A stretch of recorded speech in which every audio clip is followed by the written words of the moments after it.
Hello everyone, मेरा नाम है आदित्य वर्मा और स्वागत है आपका मेरे यूट्यूब चैनल एबी क्लासेस पे। तो आज हम एक नया चैप्टर स्टार्ट करने वाले हैं जिसका नाम है dual nature of radiation and matter. ये बहुत ही इंटरेस्टिंग चैप्टर है हमारे फिजिक्स में और इसमें हम लाइट के बारे में स्टडी करते हैं, लाइट के ड्यूअल नेचर के बारे में स्टडी करते हैं, कैसे लाइट वेव और पार्टिकल नेचर शो करता है, क्या क्या एक्सपेरिमेंट्स किए गए पास्ट में जो कि रिवील किया पार्टिकल नेचर ऑफ लाइट को, अलग अलग फिजिसिस्ट साइंटिस्ट का क्या ओपिनियन रहा है जैसे आइंस्टाइन प्लैंक का, और ये सारी चीज़ें। और लास्ट में हम एक बहुत ही खूबसूरत सा एक्सपेरिमेंट स्टडी करेंगे जिसका नाम है फोटो इलेक्ट्रिक इफेक्ट, जो कि इस नेचर को देखने के नज़रिए को ही बदल के रख दिया। ठीक है, तो ये सारी चीज़ें इस लेक्चर में होने वाली है, इसलिए वीडियो के एंड तक बने रहिए। सब्सक्राइब और शेयर करिए मेरे यूट्यूब चैनल को, और वीडियो पसंद आ रही है तो लाइक और कमेंट ज़रूर करिए। तो चलिए शुरू करते हैं। देखिए, dual nature of radiation and matter. जैसा कि हम जानते हैं ना, पहले क्या होता था ना कि लाइट पे बहुत सारे एक्सपेरिमेंट्स किए जाते थे कि उसके नेचर को रिवील करने के लिए। और स्टार्टिंग से ही ना वेव नेचर ज़्यादा डोमिनेंट रहा। अलग अलग फिजिसिस्ट जैसे हाइगेंस, अभी मैंने ray optics wave optics complete किया है, आप जाके वो लेक्चर्स देख सकते हैं। जैसे मैंने बताया है कि वेव नेचर जो है वो कौन कौन से फिनोमिना शो करते हैं, तो वो होता है इंटरफेरेंस, डिफ्रैक्शन एंड पोलराइजेशन। ठीक है, तो पहले जो एक्सपेरिमेंट्स होते थे वो इसी सब फिनोमिनास को रिवील करते थे। ऐसा कुछ एक्सपेरिमेंट तब तक परफॉर्म नहीं किया गया था जो कि ये रिवील कर सके कि लाइट का कुछ और नेचर हो सकता है। ठीक है, उस टाइम पे जितने फिनोमिनास थे लाइट से रिलेटेड, वो सारी के सारी चीजें वेव नेचर पे एक्सप्लेन कर दी जाती थी। इसलिए पार्टिकल नेचर का कोई इंपॉर्टेंस था ही नहीं उस टाइम पे। बट जैसे ही टाइम आगे बढ़ा और एक बहुत ही जीनियस फिजिसिस्ट हमारे सामने है जिनका नाम था प्लैंक, जिनका नाम था प्लैंक। प्लैंक क्या किए कि प्लैंक जो है उस टाइम पे एक black body radiation experiment perform हो रहा था। उसको एक्सप्लेन करने होता क्या था ना, देखो पहले होता क्या था कि लाइट को हम ये कंसिडर करते थे कि लाइट एक इलेक्ट्रोमैग्नेटिक वेव है जो कि एनर्जी को कैरी करती है, और जो एनर्जी होती है इस लाइट की वो कंटिन्यूअस होती है। मतलब लाइट की जो एनर्जी होती है कंटिन्यूअस का मतलब कि लाइट की एनर्जी जो है वो हर एक वैल्यूज ले सकती है, एनी वैल्यूज। लाइट जो है क्वांटाइज नहीं होता है, इसकी एनर्जी कंटिन्यूअस होती है। और उस टाइम पे जो भी एक्सपेरिमेंट हो रहे थे वो सारे इसको प्रूफ कर रहे थे कि हाँ ऐसा ही हो रहा है, क्योंकि हम इसका दूसरा पहलू देख ही नहीं पा रहे थे। तब जाके ब्लैक बॉडी रेडिएशन एक एक्सपेरिमेंट हुआ। उसको अगर हम वेव नेचर से एक्सप्लेन करने की कोशिश कर रहे हैं, मैं ब्लैक बॉडी पे एक अलग से वीडियो बना लूंगा क्योंकि वीडियो लंबा हो जाएगा। बस आप इतना जानिए कि लाइट प्लैंक का क्या कॉन्सेप्ट रहा पार्टिकल नेचर के लिए, तो वो समझिए। ब्लैक बॉडी को जब एक्सप्लेन किया जा रहा था वेव नेचर के बेसिस पे, तो हुआ क्या कि वो जो है सही से एक्सप्लेन नहीं हो पा रहा था, डेविएशन दिखा रहा था। तब प्लैंक ने ये कहा कि लाइट जो है जब भी किसी भी मटेरियल के साथ इंटरेक्ट करती है तो वो जो एनर्जी ट्रांसफर करती है वो क्वांटाइज्ड फॉर्म में होती है। वो छोटे छोटे पैकेट्स के फॉर्म में एनर्जी ट्रांसफर करती है, जिसको हम लोग कहते हैं फोटॉन्स या क्वांटा। फोटॉन्स और क्वांटा। और इस फोटॉन्स और क्वांटा की एनर्जी जो होती है वो एच न्यू के इंटीग्रल में होती है। मतलब ये हुआ कि लाइट, मान लो यहाँ से लाइट आ रही है और इस मार्कर पे फॉल हुई, तो इस मार्कर के एटम्स को वो जो एनर्जी देगा वो डिस्क्रीट फॉर्म में देगा। वो एच न्यू देगा, 2 एच न्यू देगा, 3 एच न्यू देगा। मतलब H new, 2 H new, 3 H new, इसी फॉर्म में देगा। हाफ एच न्यू नहीं दे सकता है, 2/3 एच न्यू नहीं दे सकता है। तो ये काफी इंटरेस्टिंग एक कॉन्सेप्ट रहा प्लैंक का, जिन्होंने सोचने के तरीके को बदल के रख दिया। ठीक है, प्लैंक का ये कंट्रीब्यूशन रहा इतना तक। उसके बाद से हम एक बहुत ही खूबसूरत सा एक्सपेरिमेंट परफॉर्म किया गया जिसका नाम था फोटो इलेक्ट्रिक इफेक्ट। और यहाँ से एक ग्रेट एंड ब्रिलियंट माइंड का फेस सामने आया जिसका नाम था अल्बर्ट आइंस्टाइन। ठीक है, जिन्होंने इतना खूबसूरत सा कॉन्सेप्ट दिया पार्टिकल नेचर के बारे में, वो हम इस वीडियो में स्टडी करने वाले हैं। उससे पहले हम ये देख लेते हैं, थोड़ा सा इलेक्ट्रॉन्स के बारे में स्टडी कर लेते हैं कि इलेक्ट्रॉन्स होते क्या है और वो कैसे एमिट आउट होते हैं, फ्री इलेक्ट्रॉन्स क्या होते हैं। तो आप ध्यान रखिए, जब भी हम इलेक्ट्रॉन्स की बात करते हैं तो आपके अंदर एक थॉट आता है, वो आता है एटम्स का। क्योंकि एटम्स में एक न्यूक्लियस होता है जिसमें प्रोटॉन न्यूट्रॉन होते हैं और इलेक्ट्रॉन उसके चारों तरफ रिवॉल्व करते हैं, है ना। जैसे ये हमारे पास सपोज करिए कोई एटम है और ये है अलग अलग सेल जिसमें इलेक्ट्रॉन जो है रिवॉल्व हो रहा है। जो इलेक्ट्रॉन बाहरी सेल में होता है उसको हम कहते हैं वैलेंस इलेक्ट्रॉन। होता क्या है कि जब भी हम कोई भी रेडिएशन या कुछ एनर्जी हम इस एटम को प्रोवाइड करते हैं तो ये इलेक्ट्रॉन उस एनर्जी को ले लेता है और ये अपने सेल को छोड़ के बाहर निकल जाता है। जैसे ही इलेक्ट्रॉन ये बाहर निकलता है ये फ्री हो जाता है, इसलिए हम इसको क्या कहते हैं, फ्री इलेक्ट्रॉन। और यही फ्री इलेक्ट्रॉन जो इलेक्ट्रिसिटी को कंडक्ट कराता है। तो जितने भी मेटल्स होते हैं उसमें बहुत लार्ज क्वांटिटीज में क्या होते हैं, फ्री इलेक्ट्रॉन्स होते हैं, क्योंकि वो बहुत ही लूजली बाउंड होते हैं अपने एटम से। और रूम टेम्परेचर पे काफी सारे इलेक्ट्रॉन जो है अपने सेल से बाहर निकल के रहते हैं, जिसकी वजह से एट रूम टेम्परेचर पे बहुत सारे फ्री इलेक्ट्रॉन्स प्रेजेंट होते हैं मेटल के अंदर, इसलिए मेटल जो है एक गुड कंडक्टर माना जाता है। अब आप कहोगे कि मैं मेटल के बारे में क्यों पढ़ा रहा हूँ, क्योंकि मेटल का यूज होगा फोटो इलेक्ट्रिक इफेक्ट में। ठीक है, अब एक चीज समझिए, एक चीज समझिए यहाँ पे। सपोज करिए कि ये हमारे पास एक मेटल सरफेस है, ठीक है। अब इसमें कई सारे फ्री इलेक्ट्रॉन्स होंगे, जैसे अभी मैंने बताया था, फ्री इलेक्ट्रॉन्स होंगे जैसा कि मैंने अभी बताया था। अब होता क्या है, जैसे सपोज करो आप इसको हीट करते हो तो होता क्या है, ये इलेक्ट्रॉन को कुछ एनर्जी मिलती है, और जैसे वो एनर्जी मिलती है अपने वो कोरस्पॉन्डिंग एटम को छोड़ करके इस सरफेस से लीव आउट कर जाता है। ठीक है, तो होता क्या है कि वो एनर्जी जो इस इलेक्ट्रॉन को जरूरत है इस मेटल के सरफेस से बाहर निकलने के लिए, उसको हम कहते हैं वर्क फंक्शन। अगर इलेक्ट्रॉन यहाँ आ गया तो जो एनर्जी लगी उसको हम क्या कहते हैं, वर्क फंक्शन। एक चीज ध्यान रखिएगा, वर्क फंक्शन और आयोनाइजेशन पोटेंशियल में बहुत सिंपल सा डिफरेंस होता है। वर्क फंक्शन बेसिकली बताता है जो फ्री इलेक्ट्रॉन्स है जो कि लूजली बाउंड है इस मेटल सरफेस के अंदर, तो मेटल सरफेस से बाहर निकलने के लिए जो एनर्जी की रिक्वायरमेंट होती है उसको कहते हैं हम वर्क फंक्शन। लेकिन अगर एक आइसोलेटेड एटम है और उसके आउटर मोस्ट शेल से अगर हम इलेक्ट्रॉन को निकालना चाहते हैं, एक सिंगल आइसोलेटेड एटम से इलेक्ट्रॉन को बाहर निकालना चाहते हैं, तो उस टाइम पे उस एनर्जी को हम कहते हैं आयोनाइजेशन एनर्जी। ठीक है, तो वर्क फंक्शन क्या होता है कि मेटल सरफेस से किसी इलेक्ट्रॉन को बाहर निकालने के लिए जो एनर्जी की रिक्वायरमेंट होती है उसको हम कहते हैं वर्क फंक्शन। तो ये मैं समझाने के लिए मैं बोला था। उसके बाद से हम एक चीज देखते हैं, उसके बाद से हमारा एक अब एक्सपेरिमेंट के बारे में स्टडी करते हैं, फोटो इलेक्ट्रिक इफेक्ट होता क्या है।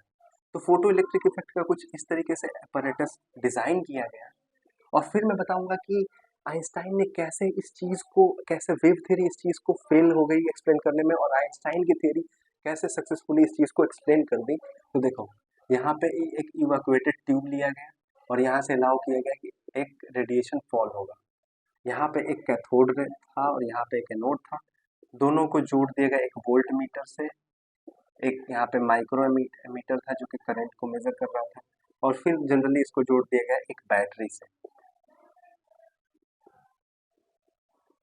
ठीक है, एक बैटरी से जोड़ दिया गया। ये है कैथोड। कैथोड बेसिकली एक मेटल प्लेट ही होती है जिसमें फ्री इलेक्ट्रॉन्स ज्यादा होते हैं, एनोड। तो कैथोड जो है निगेटिव हो गया, ये एनोड पॉजिटिव हो गया। ठीक है, ये है रेडिएशन जो फॉल हो रही है। इस रेडिएशन की जो फ्रीक्वेंसी है वो है न्यू, है ना। अब जैसे ही ये रेडिएशन इस पे फॉल हुआ, देखा गया कि ये रेडिएशन जो है इसको, इस मेटल के इलेक्ट्रॉन्स को एनर्जी प्रोवाइड करा, जिसकी वजह से वो इलेक्ट्रॉन जो इस मेटल को छोड़ करके बाहर निकलना स्टार्ट हो गए। मतलब इलेक्ट्रॉन ऐसे बाहर निकलना शुरू हो गए इस डायरेक्शन में। अब इधर क्यों निकल के इस डायरेक्शन में जा रहे हैं, क्योंकि हमने एक पोटेंशियल प्रोवाइड किया है यहाँ पे। हमने एक पोटेंशियल प्रोवाइड किया है यहाँ पे, एक्सटर्नल पोटेंशियल। तो इलेक्ट्रॉन जैसे ही निकलेगा तो इलेक्ट्रॉन पे नेगेटिव चार्ज है तो पॉजिटिव चार्ज इसको खींच लेगा। अब ऐसा क्यों किया गया? एक बात बताओ, अगर ये apparatus हम नहीं लगाते, बस यहाँ से रेडिएशन फॉल होता, तो हमें कैसे पता लगता कि इलेक्ट्रॉन उसमें से निकल रहे हैं? तो इस चीज को डिटेक्ट करने के लिए हमने क्या किया, एक बैटरी लगाई। क्योंकि देखा गया कि जैसे ही रेडिएशन फॉल हो रहा है इस सर्किट में करंट फ्लो होना स्टार्ट हो गया। ठीक है, तो करंट कैसे फ्लो होगा, जब यहाँ पे इसके बीच में इलेक्ट्रॉन फ्लो होना स्टार्ट होंगे तभी तो होगा। ठीक है, और ये कॉन्सेप्ट था फोटो इलेक्ट्रिक इफेक्ट का। सो जब भी रेडिएशन किसी मेटल सरफेस पे इंसिडेंट करता है तो उससे उस मेटल सरफेस जो इलेक्ट्रॉन है वो एनर्जी गेन करते हैं, और गेन करने के बाद वो अपने मेटल सरफेस को छोड़ देते हैं। इसी फिनोमिना को हम कहते हैं photo electric effect. Photo electric effect, इसी फिनोमिना को हम कहते हैं फोटो इलेक्ट्रिक इफेक्ट।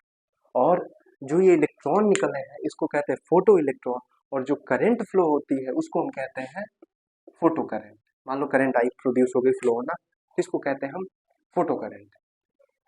बात ही समझ में ऐसे। तो ये काफी इंटरेस्टिंग चीज रहा हमारे लिए। अब देखते हैं कि ऐसा होता क्यों है। एक चीज ध्यान रखना, मेटल सरफेस से इलेक्ट्रॉन निकलने के कई सारे प्रोसेस हो सकते हैं।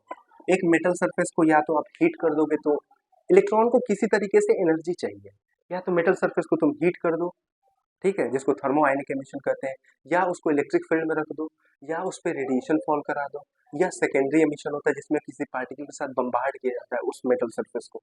तो ये सारे प्रोसेस है जिसके थ्रू हम क्या करते हैं, इलेक्ट्रॉन जो है मीट आउट होता है, ठीक है। अब इसमें हम क्या रेडिएशन का यूज करते हैं, इसलिए इसको फोटो इलेक्ट्रिक इफेक्ट, फोटो मतलब क्या, लाइट, तो लाइट का यूज करके हम इलेक्ट्रॉन को एमिट आउट कर रहे हैं, इसलिए इसका एक्सपेरिमेंट का नाम रखा गया फोटो इलेक्ट्रिक इफेक्ट। अब ये सारी चीजें हुई, अब बात आई कि इसको एक्सप्लेन कैसे करना है। तो उस टाइम पे वेव थ्योरी बहुत ही मतलब फेमस थी, बहुत ही पॉपुलर थी लाइट की वेव थ्योरी।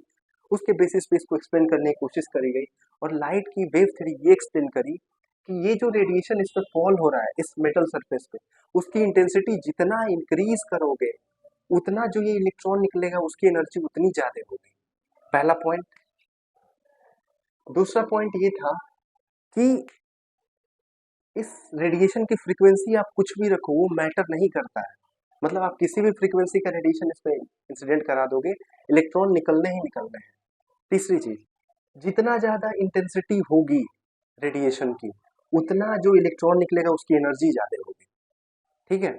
चौथी चीज, लाइट एक उस टाइम पे क्या कंसिडर किया गया कि वेव नेचर से एक्सप्लेन किया गया, और वेव का क्या प्रॉपर्टी होती है कि वेव स्प्रेड करता है। तो वेव, एक बात बताओ, ऐसे फैलते हुए आएगा, यहाँ से मान लो कि ये सोर्स है, यहाँ से लाइट जैसे निकलना स्टार्ट होता है ये स्प्रेड करता है हर डायरेक्शन में। तो जैसे जैसे ये हर डायरेक्शन में स्प्रेड होना स्टार्ट होता है, तो एक बात बताओ, यहाँ पे अगर एक इलेक्ट्रॉन है उसको एक पर्टिकुलर क्वांटिटी में एनर्जी नहीं मिल पाएगी जितनी चाहिए उस मेटल सरफेस से निकलने के लिए, इसलिए क्या होता है इस प्रोसेस में टाइम लगता है। वेव थ्योरी का ये कहना था कि ये इलेक्ट्रॉन के एमिशन प्रोसेस में टाइम लगता है। लेकिन जब एक्सपेरिमेंट परफॉर्म किया गया, जब एक्सपेरिमेंट परफॉर्म किया गया तो ठीक इसका उल्टा हुआ। देखा गया कि इलेक्ट्रॉन सेकेंडों नहीं लग रहा है, 10 to the power -9 सेकेंड का टाइम लग रहा है और ये इलेक्ट्रॉन बाहर निकल जा रहा है। दूसरी चीज ये देखी गई कि इंटेंसिटी आप कुछ भी रखो, एक पर्टिकुलर फ्रीक्वेंसी से ऊपर की फ्रीक्वेंसी अगर आप इस पे इंसिडेंट कराएंगे तभी इलेक्ट्रॉन निकलेंगे। एक मिनिमम फ्रीक्वेंसी होनी चाहिए हर रेडिएशन की, उस मिनिमम फ्रीक्वेंसी को हमने कहा थ्रेशोल्ड फ्रीक्वेंसी। थ्रेशोल्ड फ्रीक्वेंसी, ठीक है, मीन्स वो मिनिमम फ्रीक्वेंसी रेडिएशन की जो कि इस पे फॉल होगी तभी इलेक्ट्रॉन एमिट आउट होंगे, उसको कहते हैं थ्रेशोल्ड फ्रीक्वेंसी, उस मिनिमम फ्रीक्वेंसी को। दूसरी चीज हो गई। तीसरी चीज ये देखा गया कि अगर हम थ्रेशोल्ड फ्रीक्वेंसी से ऊपर की फ्रीक्वेंसी का रेडिएशन इस पे फॉल करा रहे हैं और अगर हम इंटेंसिटी इंक्रीज कर रहे हैं तो ये नंबर ऑफ फोटोन है वो इंक्रीज कर रहा है। मतलब क्या हुआ कि सर्किट में करंट इंक्रीज कर रहा है, मीन्स इंटेंसिटी किसके प्रोपोर्शनल हो गई, इंटेंसिटी किसके प्रोपोर्शनल हो गई, करंट के, और फ्रीक्वेंसी किसके प्रोपोर्शनल हो गई, प्रोपोर्शनल हो गई एनर्जी की। मतलब ये हुआ कि अगर रेडिएशन जो इस पे फॉल हो रहा है उसकी फ्रीक्वेंसी जितनी ज्यादा होगी वो जो इलेक्ट्रॉन निकलेगा उसकी एनर्जी उतनी ज्यादा होगी, ठीक है। वेव नेचर में क्या किया गया था कि इंटेंसिटी जितनी ज्यादा होगी उतना ज्यादा एनर्जी का इलेक्ट्रॉन निकलेगा, लेकिन ये गलत है। फ्रीक्वेंसी जितनी ज्यादा होगी उतनी ज्यादा एनर्जी का इलेक्ट्रॉन निकलेगा, ये कॉन्सेप्ट था। और तीसरी चीज ये देखा गया कि ये प्रोसेस काफी कम समय में हो रहा है, about 10 to the power -9 second में, और ऐसा होना वेव नेचर को मतलब ध्यान रखे हुए अगर तुम एक्सप्लेन करोगे तो सही नहीं है, ठीक है। फिर आइंस्टाइन ने दिमाग लगाया, आइंस्टाइन ने ये कहा, मैं इसको इरेज कर दूं यहाँ से, चलो।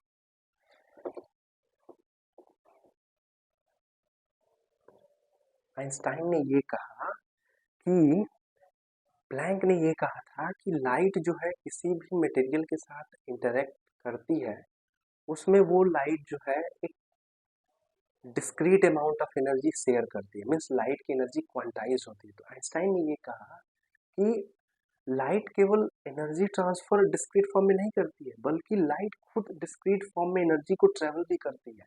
मतलब लाइट भी जो ट्रेवल कर रही है उसमें भी जो एनर्जीज होती है वो पैकेट्स के फॉर्म में होते हैं, जिसको हम क्या कहते हैं, क्वांटा या फोटोन कहते हैं।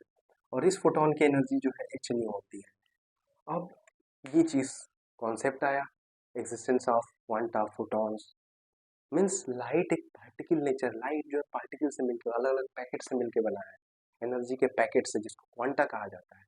तो एक बात बताओ, एक बॉल है, उसको दूसरे बॉल से मतलब उस पर कोलिजन कराओगे तो ये बॉल में इफेक्ट ज्यादा आएगा, आएगा ना। तो वही चीज आइंस्टाइन ने बोला कि लाइट जो है पार्टिकल नेचर है, लाइट जो है पार्टिकल शो करता है, पार्टिकल उसके अंदर क्वांटा फॉर्म में होते हैं। तो ये पार्टिकल दूसरे पार्टिकल से टकराएगा तो ज्यादा इफेक्ट होगा कम टाइम में, इसलिए 10⁻⁹ में ये इलेक्ट्रॉन क्या हो रहा है, बाहर हो जा रहा है। क्यों हो जा रहा है? क्योंकि लाइट को हमने क्या कंसिडर कर लिया है, पार्टिकल, और पार्टिकल पार्टिकल का इंटरेक्शन ज्यादा इफेक्टिव होता है पार्टिकल वेव के इंटरेक्शन से। ठीक है। दूसरी चीज देखिए कि ये जो एनर्जी है एच ये अगर इस पे इंसिडेंट करती है तो ये एनर्जी दो पार्ट में डिस्ट्रीब्यूट होती है। H new is the frequency of radiation. तो ये एनर्जी जो है दो पार्ट में डिस्ट्रीब्यूट होती है। पहला पार्ट कहाँ स्पेंड हो जाएगा, इस मेटल का कुछ वर्क फंक्शन होगा। वर्क फंक्शन मतलब क्या, इलेक्ट्रॉन को बाहर निकलने की कुछ एनर्जी चाहिए, तो आधा तो उसमें चला गया, तो वर्क फंक्शन में चला गया, या फाई से दिखा, प्लस अब उसके बाद जो बची हुई एनर्जी है इसकी, इलेक्ट्रॉन तो सरफेस पे आ गया, इतना इसमें से यूज हो गया, तो इलेक्ट्रॉन कहाँ आ गया, सरफेस पे आ गया। अब जो बची हुई एनर्जी है वो कहाँ जाएगी, इसकी काइनेटिक एनर्जी में जाएगी। और यही सिंपल सा इक्वेशन आइंस्टाइन ने दिया, जिसकी वजह से आइंस्टाइन को एक नोबेल प्राइज मिला इस चीज के लिए। तो ये बहुत ही बेसिक सा चीज था। ठीक है, कि जो एनर्जी है, एनर्जी किस फॉर्म में, अभी हमने बताया फोटोन की एनर्जी एच है, तो एच किस कहाँ कहाँ डिस्ट्रीब्यूट हो जाएगा, एक वर्क फंक्शन में, जो कि इसका एनर्जी है इलेक्ट्रॉन को सरफेस तक लाने के लिए, और बाकी एनर्जी काइनेटिक एनर्जी के फॉर्म में चली जाएगी। तो ये था तुम्हारा कॉन्सेप्ट फोटो इलेक्ट्रिक इफेक्ट का। अब एक चीज ये देखा गया, इलेक्ट्रॉन इसकी तरफ आना शुरू कर दिए, हुआ क्या कि हमने इस बैटरी की पोलैरिटी को चेंज कर दिया, मतलब पॉजिटिव को नेगेटिव कर दिया। तो हुआ क्या, इलेक्ट्रॉन जो है, अभी क्या था कि ये पॉजिटिव था, अगर ये नेगेटिव हो जाता तो ये इसको रिपेल करेगा, और ये पॉजिटिव हो जाता तो इलेक्ट्रिक फील्ड इस डायरेक्शन में हो जाती, और इलेक्ट्रिक फील्ड के अगेंस्ट में इलेक्ट्रॉन फ्लो करते हैं।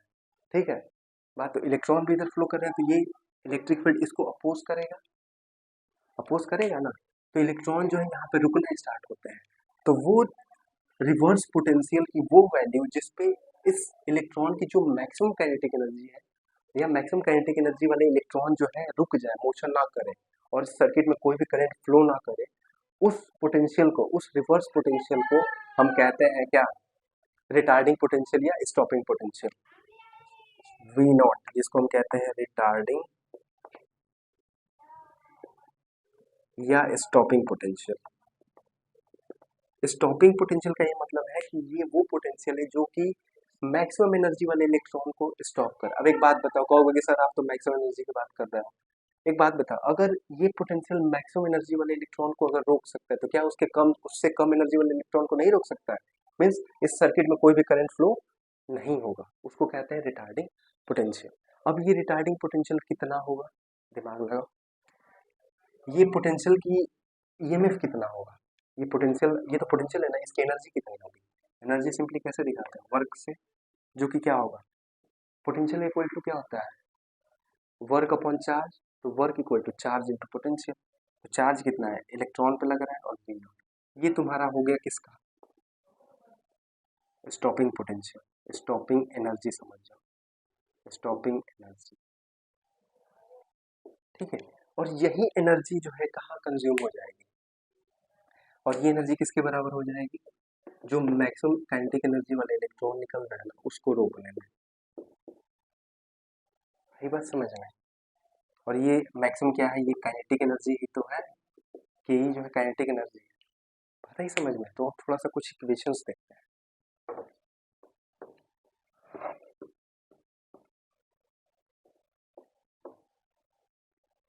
अब देखो, ये हो गया एच न्यू, जो कि किसके बराबर है, work function plus kinetic energy.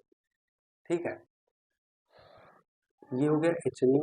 अच्छा एक बात बताओ, ये वर्क फंक्शन बेसिकली किसकी वैल्यू कितनी होगी, सपोज करो ये मेटल सरफेस है, इसमें यहाँ पे इलेक्ट्रॉन है। वर्क फंक्शन क्या बताता है, किस इलेक्ट्रॉन को कुछ हम एनर्जी दें, वो एनर्जी कहाँ से मिल रही है, रेडिएशन से, और रेडिएशन की फ्रीक्वेंसी है न्यू। तो मान लो कि न्यू नॉट जो फ्रीक्वेंसी जिसको थ्रेशोल्ड फ्रीक्वेंसी कहते हैं, उसकी जो एनर्जी होगी एच न्यू नॉट, यहाँ पे देखो, ये जो है देखो समझो इसी को, ये जो न्यू है ये न्यू नॉट से ज्यादा होना होगा तभी तो काइनेटिक एनर्जी आ रही है। ये फ्रीक्वेंसी, रेडिएशन की फ्रीक्वेंसी अगर थ्रेशोल्ड फ्रीक्वेंसी के बराबर हो जाएगी तो सिर्फ इलेक्ट्रॉन सरफेस तक आएगा, मोशन नहीं करेगा। मोशन कर रहा है, काइनेटिक एनर्जी का टर्म आ रहा है, इसका मतलब ये है कि ये जो फ्रीक्वेंसी है थ्रेशोल्ड फ्रीक्वेंसी से ज्यादा है। तो इस फ्रीक्वेंसी में से इस जो थ्रेशोल्ड फ्रीक्वेंसी वाली एनर्जी है, एनर्जी कितनी होगी थ्रेशोल्ड फ्रीक्वेंसी वाली, एच न्यू नॉट, वो किस में चली गई, इस इलेक्ट्रॉन को सरफेस पे लाने के लिए। मतलब क्या होगा कि जो वर्क फंक्शन होगा वो एच न्यू नॉट के बराबर होगा, जहाँ पे न्यू नॉट जो है थ्रेशोल्ड फ्रीक्वेंसी है। तो ये किसके बराबर हो गया, एच न्यू नॉट प्लस, अब काइनेटिक एनर्जी अभी मैंने लिखा था कितना था, ई वी नॉट। चलो, तो वी नॉट की वैल्यू कितनी हो जाएगी, फटाफट बताओ, H nu minus H nu naught, या इसको एच न्यू नॉट कंफ्यूजन इसको फाई ही रहने दो, छोड़ो। ठीक है, तो V naught, sorry E V naught, तो वी नॉट की वैल्यू कितनी हो जाएगी, H upon E nu minus five upon E. अच्छा ये बताओ, क्या ये इक्वेशन जो है y equal to M X plus C के फॉर्म में है, एम एक्स, जहाँ पे m क्या है, स्लोप है, स्लोप कितना है h बाई ई, और c क्या है, इंटरसेप्ट है। तो अगर इसका हम ग्राफ प्लॉट करें, अगर हम इसका ग्राफ प्लॉट करें तो कितना होगा, थोड़ा ध्यान से देखो तो। अगर हम इसका ग्राफ प्लॉट करते हैं, ठीक है, ये हो गया तुम्हारा स्टॉपिंग पोटेंशियल, ये हो गया तुम्हारा क्या, फ्रीक्वेंसी। एक बात बताओ, अगर फ्रीक्वेंसी जीरो होगी, यहाँ पे न्यू इक्वल टू जीरो रखोगे तो वी नॉट की वैल्यू कितनी, माइनस फाइव बाई ई, मतलब ये यहाँ पे कुछ आएगा माइनस फाइव बाई ई। ठीक है, यहाँ से शुरुआत होगा। और अगर वी नॉट जीरो हो गया, वी नॉट जीरो हो गया तो फ्रीक्वेंसी किसके बराबर हो जाएगी, ध्यान दो, फ्रीक्वेंसी किसके बराबर हो जाएगी, मतलब ये यहाँ से देखो, if V nought is equal to zero, तो यहाँ पे ध्यान दो, एच न्यू बाई ई किसके बराबर हो जाएगा, फाइव बाई ई, मतलब फाइव की वैल्यू किसके बराबर हो जाएगी, एच न्यू नॉट, मतलब वो फ्रीक्वेंसी। वी नॉट जीरो कहाँ पे होगा, एक पर्टिकुलर वी नॉट वाली फ्रीक्वेंसी पे होगा ना, न्यू नॉट वाली फ्रीक्वेंसी पे, तो ये न्यू नॉट हो गया। तो फाइव जो है, जो न्यू नॉट यहाँ पे कॉन्सेप्ट आएगा ये ऐसे जाएगा, और न्यू नॉट की वैल्यू कितनी हो जाएगी, फाइव बाई एच, यही हमारा क्या है, थ्रेशोल्ड फ्रीक्वेंसी। तो थ्रेशोल्ड फ्रीक्वेंसी ये वाली फ्रीक्वेंसी है जहाँ पे रिटार्डिंग पोटेंशियल जीरो हो गया। उसके बाद से फ्रीक्वेंसी और इंक्रीज करोगे तो ये रेडिएशन ऐसे चलता जाता है, यही तो ग्राफ आएगा इस इक्वेशन का। अब एक बात बताओ, इस इक्वेशन के ग्राफ से ये हो गया, ये हो गया थीटा। तो एक बात बताओ, इस इक्वेशन के ग्राफ से अगर हम कुछ चीज निकालें तो वो क्या होगा, ये वी नॉट है और ये मान न्यू है, तो ये सपोज करो डेल्टा वी नॉट है और ये डेल्टा न्यू है, तो इसका स्लोप कितना होगा, टाइन थीटा, और टाइन थीटा किसके बराबर होगा, del V nought upon del new.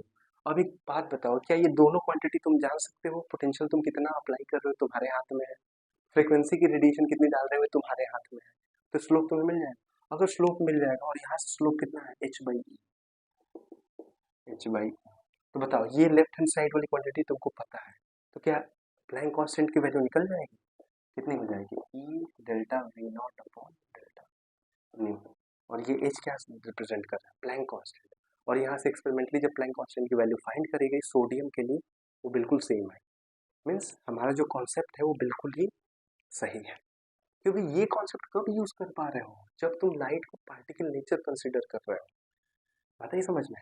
और एक बात बताओ, इसका इंटरसेप्ट कितना होगा, इंटरसेप्ट तुम फाइंड आउट कर सकते हो, तो इंटरसेप्ट से तुम्हें क्या मिल जाएगा, इंटरसेप्ट से तुम्हें मान लो सी है, उसकी वैल्यू कितनी मिलेगी, माइनस फाइव बाई ई, तुम यहाँ से फाइव की वैल्यू निकाल सकते हो जो कि माइनस सी के बराबर होगी। तो हमें सोडियम का वर्क फंक्शन और प्लैंक कांस्टेंट सोडियम के लिए कैलकुलेट किया, और वो हूबहू सेम आया किसके लिए, जो एक्चुअल वैल्यूज होती है। तो ये काफ़ी कमाल का एक्सपेरिमेंट हुआ, ये ग्राफ ऐसे बनता है, ये इंटरसेप्ट और स्लोप जो है प्लैंक कांस्टेंट का है, और जो इंटरसेप्ट है वो हमें क्या देता है, वर्क फंक्शन।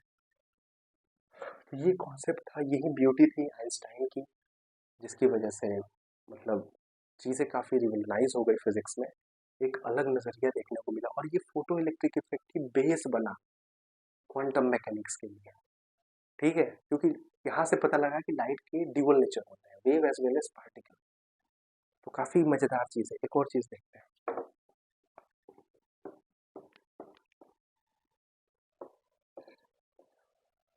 एक चीज़ और देखो,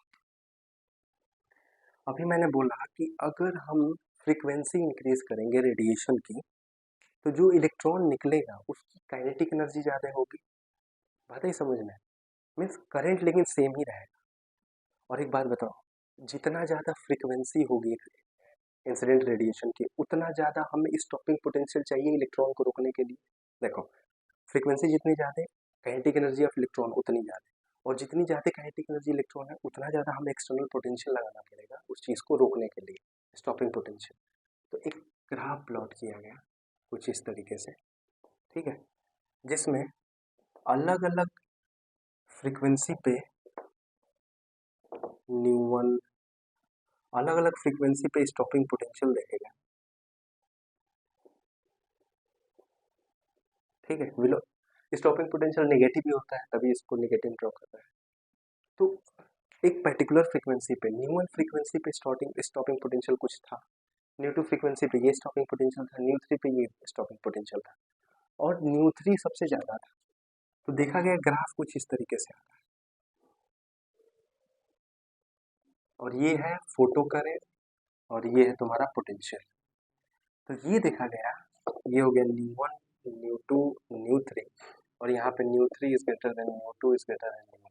अब एक बात बताओ, न्यू3 की फ्रीक्वेंसी सबसे ज़्यादा है, उसके लिए नेगेटिव पोटेंशियल सबसे ज़्यादा होगा, तभी देखो इतना पोटेंशियल है ना।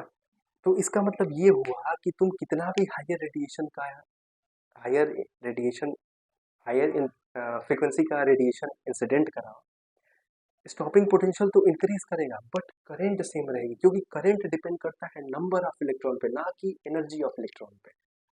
बात है समझ में, एक इलेक्ट्रॉन की एनर्जी ज़्यादा है, वो ज़्यादा करंट नहीं कंट्रीब्यूट करेगा। एक इलेक्ट्रॉन की एक पर्टिकुलर एनर्जी, लेकिन उस एनर्जी के कई सारे इलेक्ट्रॉन है, वो ज़्यादा इफेक्ट डालेंगे।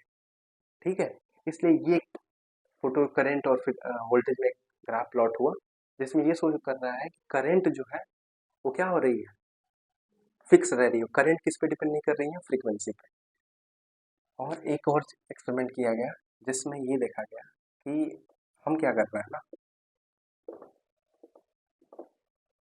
एक पर्टिकुलर फ्रीक्वेंसी पे, तो एक मान लो कि एक पर्टिकुलर फ्रीक्वेंसी है हमारे पास, तो उस पर जो इलेक्ट्रॉन निकलेगा उसकी काइनेटिक एनर्जी फिक्स रहेगी। अब काइनेटिक एनर्जी फिक्स रहेगी, तो उसका जो स्टॉपिंग पोटेंशियल है वो एक फिक्स रहेगा, सपोज करो V0 है। अब तुमने क्या किया, अब तुमने इंटेंसिटी बढ़ाना स्टार्ट किया उस रेडिएशन की।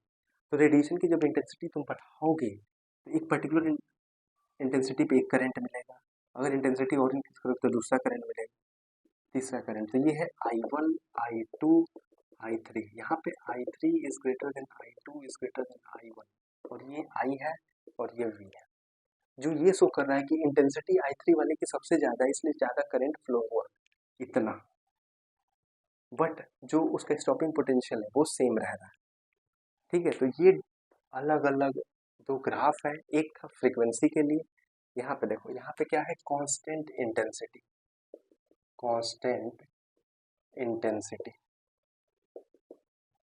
यहाँ क्या है, कांस्टेंट फ्रीक्वेंसी। याद रखना, frequency related to what, frequency directly proportional to energy, while intensity is directly proportional to current। बात ही समझ में, तो ये ग्राफ कुछ इस तरीके से आते हैं। तो आई होप कि मैंने इस लेक्चर में सारी वीडियोस कंप्लीट कर ली हैं, सारी टॉपिक्स। अगले लेक्चर्स में हम आगे स्टार्ट करेंगे, तब तक के लिए पूरा वीडियो ध्यान से देखा करिए, शेयर करिए, सब्सक्राइब करिए, और कुछ भी डाउट है वो कमेंट बॉक्स में आप कमेंट कर सकते हैं। तो ये सारी चीज़ें थी जो कि बहुत इंटरेस्टिंग थी। आई होप आपको वीडियो यहाँ तक देख रहे हैं तो आपको वीडियो पसंद आया होगा। लाइक करिए और बस खुश रहिए, पढ़ाई करिए, एंजॉय करिए अपनी लाइफ को। मिलते हैं अगले लेक्चर में। Thank you.